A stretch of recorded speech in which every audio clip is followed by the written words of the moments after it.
What is going on, you guys? My name is Rage and we are back today with another Doom 2.0 raid guide video for you all.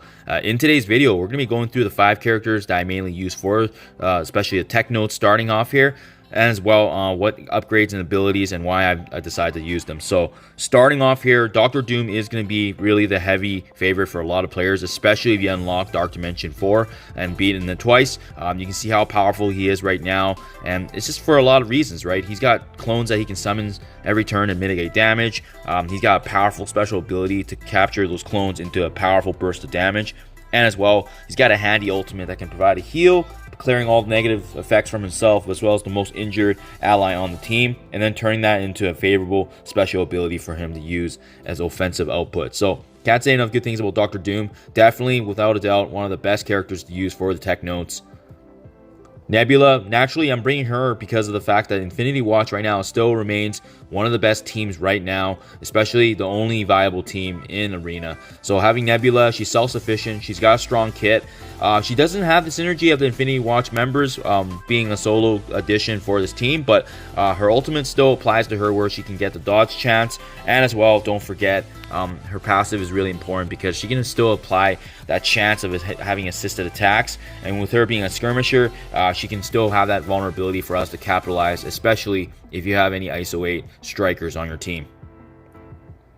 As mentioned before, Dr. Doom is going to synergize extremely well with Crestro. Having her passive there, especially when any of the defense down characters on the other side are being attacked, she's going to do devastating damage.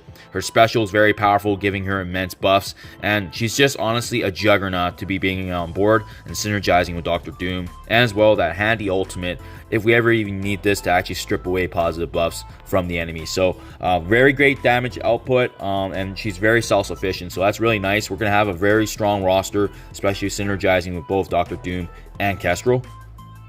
Next, we got Dr. Octopus here, providing some supportive buffs, especially with special ability enabled to summoning a shocker that can soak up damage. He's got a handy ultimate here that can actually flip positive buffs, giving us that opportunity to strip away the taunts if needed. So, and Dr. Octopus, he has a really good heal with that special, so I really like having him on board. And do not forget about his passive as well, where he actually prevents the enemies from having that chance to actually apply offense down on our team. So that's going to be one nice addition of having him, knowing that for sure our damage will be staying strong. And then last but not least, to provide a bit additional support and healing, is going to be Minerva here. And you can see with her, she's just got a handy ultimate ability to be able to, have that percentage-based healing for our team, and as well a nice revive if she's able to actually stay alive long enough. But you're going to see, because how squishy she is, she can be taken down quite easily. So it's really just a luck of the draw on whether or not she gets attacked in these nodes. So that being said, that is the 5 characters I strongly recommend. That's the 5 I've been using for my tech character nodes right now. So that being said, you guys, let's dive right into the gameplay. So this will be node 1 for the tech traded nodes here, as you can see in Doom 2.0. So starting off here, placement wise, I do like to have Dr. Doom in the middle because I find generally the middle target gets attacked the most, and then as well as my squishier allies being Minerva and Dr. Octopus being on opposite corners of each other. So here we go. From the beginning, you guys, the really important thing to be mindful of is that there's a very powerful Silver Surfer on their end, and this is the first time in the game where we face Silver Surfer as an enemy, and that's why it's really important to be mindful of taking him down as soon as we can. But as well, you can see that having both Bishop and Drax at the beginning of this node makes it extremely difficult because we have to bypass their taunt first. So initially in this node, it's really important to shoulder damage for the time being, and this is what I was saying, that generally my Minerva gets taken down quite easily. So I'm just going ahead right now and just spamming Dr. Doom's special here to actually utilize Castro's passive there. And fortunately, we do have the heal from Minerva, which is extremely nice here. So bam, already 2 targets down here, but the problem remains is that we still haven't touched or done too much work on their Silver Surfer, who can do a lot of damage if we just leave him alone there. So now we finally have no taunts available. I do see that Bishop is quite weak on their side, so I'm going to go ahead, finish him off just to get him out of the way. That leaves now with 6 enemy characters that we can focus on. And really, at this point, I do want to try and slow down Silver Surfer as well as Cloak. So that's who I would recommend right now. You just want to make sure that we get a chance to at least slow them down a little bit. But you can see Minerva is pretty much at the end of her life here, especially given that, you know, we have a heal block on our team as well.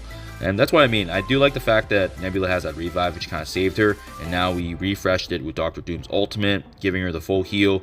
And now we can go ahead and at least attack a few times before we use Dr. Doom's special here to maximize his damage output. And once you do that, if you're able to land his ultimate, it is going to clear up the board quite a bit here. It's going to clean up a lot of the enemies, and that leaves now only Crystal and Silver Surfer. So I'm going to finish her off right there, and now we can actually focus on Silver Surfer. So at this point, it's really just hoping that Silver Surfer doesn't kill off another ally on our team that we have, especially if you want to revive Minerva for the next node here. But I would try to save energy, to be honest, at this point, especially if it's just Silver Surfer. As you can see, we're able to do enough damage with our basics there without needing to have abilities. So there you guys have it. That is right there, node 1 there for the tech traded missions here in Doom 2.0. Hope this is able to help you guys. As always, do appreciate you checking my videos, and I'll see you in the next one.